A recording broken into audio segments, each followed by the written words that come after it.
Mas sim, a gente falou, mas a gente ainda não finalizou aquela pergunta da política a nível municipal, que a gente foi botando uma coisa em cima da outra, foi surgindo outras perguntas, mas a gente não finalizou aquela pergunta de como é que você vê atualmente essa política quiteriense.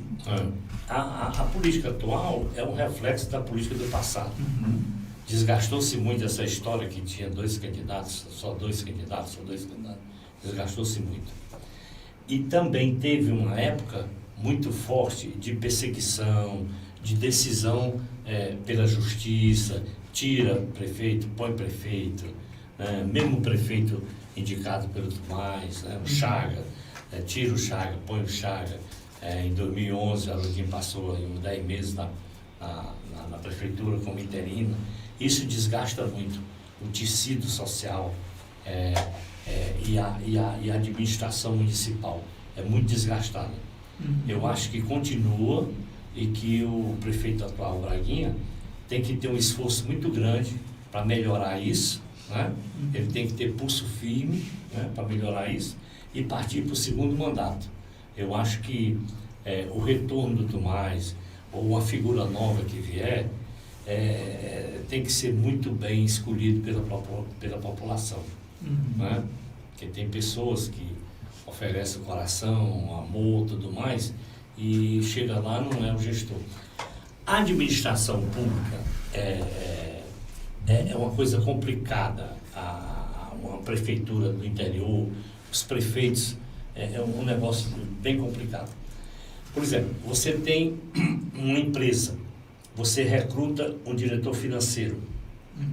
Aquele cara tem que ser especialista em finanças, tem que conhecer o que é rede bancária, o que é conciliação bancária, contabilidade.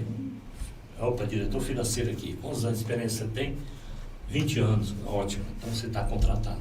Pronto. A prefeitura é uma pessoa eleita pelo povo, está dentro dos dogmas, da ideologia, da democracia, tudo bem? Eleito pelo povo. Esse cara, ele não é exigido dele um perfil de gestor. Muitas vezes é um semi-analfabeto que dá certo, Aí a mudança existe. Entendeu? Isso no secretariado? A mudança, o que pode ver aí, o secretariado desse entra e sai de prefeito, e um perseguindo o outro perseguindo o outro, isso não deixa nada de plano, de efetividade, para você mudar, por exemplo, uma estrutura que eu acho a coisa extremamente importante, a agricultura familiar. Vamos incentivar, aquele cara ali está plantando mamão, está dando certo, vamos pegar o cara lá do outro canto e ver por que você está plantando mamão, coisa e tal. Isso é um negócio que é demorado. E querendo ou não, então, hoje ainda é a fonte de renda de muitos. Isso, é um projeto para deixar o homem no campo, para dar força a ele e tudo mais. Agora, isso não é um projeto que demora tempo, né? Você tem que pedir financiamento do governo, você tem que ter dinheiro de fora, o dinheiro do município não dá para isso.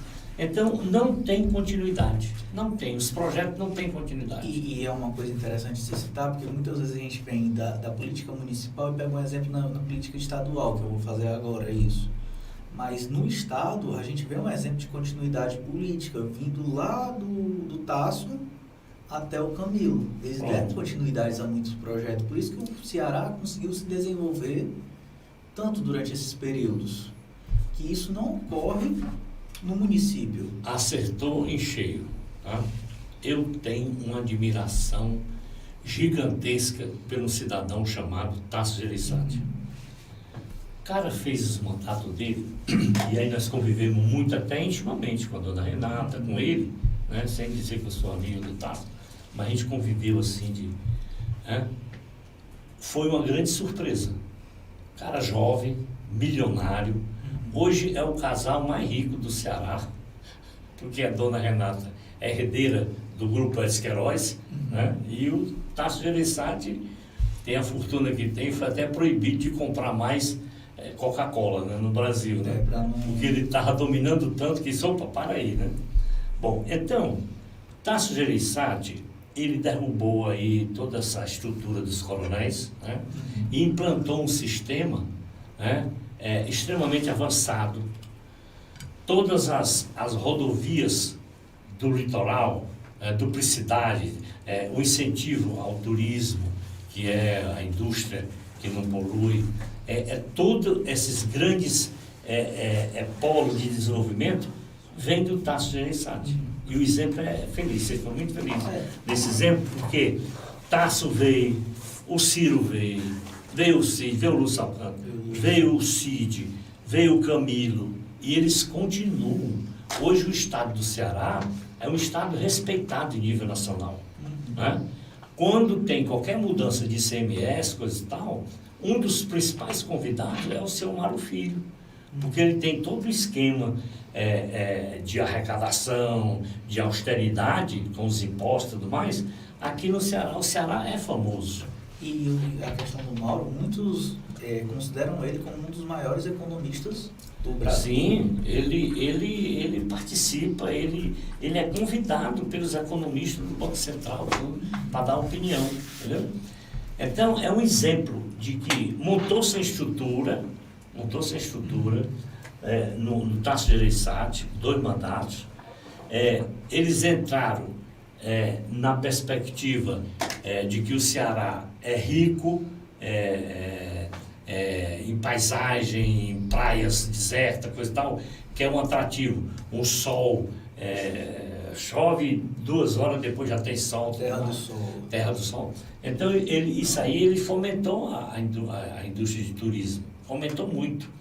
E procurou, dentro das riquezas do Ceará, explorar esse terminal do Pecém. Ali aquela região ocuparia a refinaria que o Lula prometeu e não deu, mas tem a siderúrgica. Agora a moda é o hidrogênio verde, onde eles estabilizam a energia coletada daqueles grandes cataventos de energia eólica, energia solar, e vai exportar para o exterior. Um negócio revolucionário. Então o Ceará está sempre sendo visto como um estado desenvolvido. E muitas vezes o PIB nosso, que é um estado mais é maior do que os outros, cresce mais do que o do país. E hoje muitos economistas consideram o Ceará com o maior potencial econômico do Brasil.